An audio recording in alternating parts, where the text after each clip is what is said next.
Finance Update is brought to you by Trobe Financial, delivering retirement income solutions for decades. Welcome back. Trobe Financial has reported strong inflows during the month of January as the alternative asset managers' 130,000 investors maintain a cautious approach this year. Over the next 18 months, investors are likely to prioritise defensiveness, protecting capital and maintaining yields. I spoke to Trobe Financial CEO Chris Andrews a little earlier. So our customers, Ed, which is where we always start, they're experiencing cost of living pressures and have been now really for 5 or 6 years. We thought that inflation was coming down on that golden path to a soft landing. It hasn't quite played out that way over the last sort of 6 months in particular. So for investors, what are they thinking about? Cost of living pressures, potential market volatility. Potentially, though, on the upside, an interest rate hike could be really good for yield. So for investors, it's a bit of a mixed bag, and certainly people will be watching data prints, inflation, unemployment over the next few months very closely indeed. Yeah, those price pressures appear to have been pretty persistent over the last 12 months or so, not coming down inflation as much as anyone really expected. How much of a role do you think government spending has played into that overall story? It does seem like that the economy is operating right at full capacity, Ed, which of course means any incremental government spending is going to put pressure on inflation, is going to risk crowding out private investment. So I think budgetary committees certainly in the federal parliaments, but also in state governments, will be looking very carefully at this now. And I think there's going to be a lot of pressure for budgetary rationalisation and restriction. Last year we talked a lot about geopolitics. This year it looks like that's going to be the hot topic again. I mean, just in the past few weeks we've seen gold prices at record highs, silver at records, and then there's been quite a sharp sell-off as well. Looks like geopolitics is here to stay. Geopolitics is here to stay, and you can expect that volatility to be here to stay too, Ed. Markets, investors are going to be trying to read the tea leaves, work out how they should be positioning portfolios.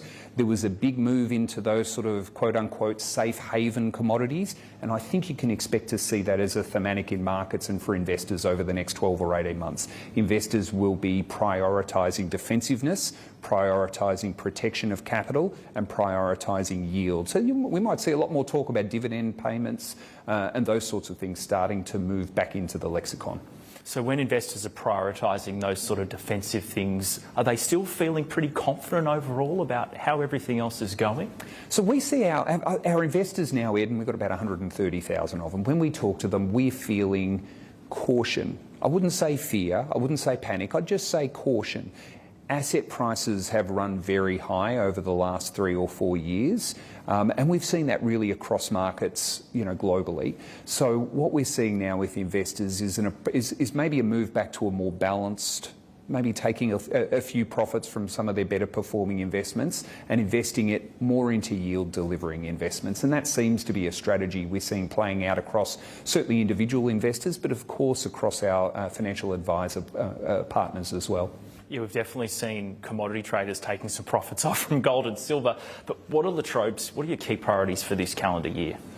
Well, for us, Ed, times like this are times of opportunities. Anyone can build portfolios that perform when the wind's at their back. We build portfolios for stormy seas. So what we typically see at times when investors start to get a little bit cautious about what's going on across markets, we see a lot of interest in our investment opportunities. We've got now many decades in markets, and we've seen that again and again. So for us, we're very focused on being calm, being disciplined and taking advantage of the opportunities that we see in front of us. Remember, we're deploying 15 to 20 billion a year into high quality investments across the Australian economy, and that opportunity is not going away. And obviously for investors, the opportunity to produce really conservative, diversified portfolios is really strong. So a year of opportunity for us, Ed. And what sectors do you see as the best growth opportunities?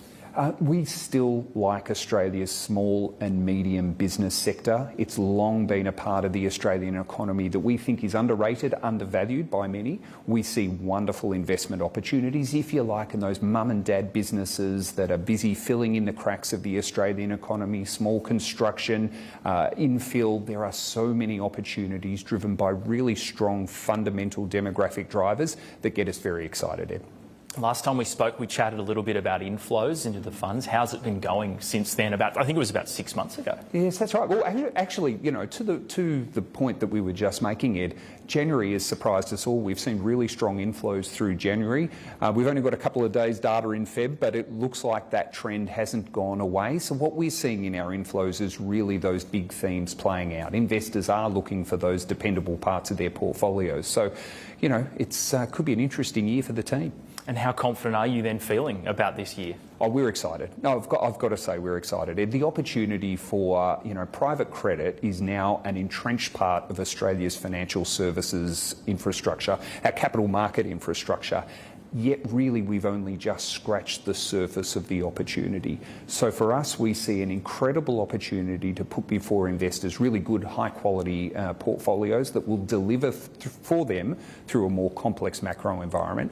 We also though expect to start to see a more normal private credit sector where you see real dispersion between the first quartile managers, if you like, and the fourth quartile managers. So what we're looking to do, Ed, is just make sure we keep our disciplines, stay focused and keep delivering for our investors. Chris Andrews, Chief Executive of Trobe Financial. Great to have you on the show. Thanks, Ed. Really good to talk to you as always.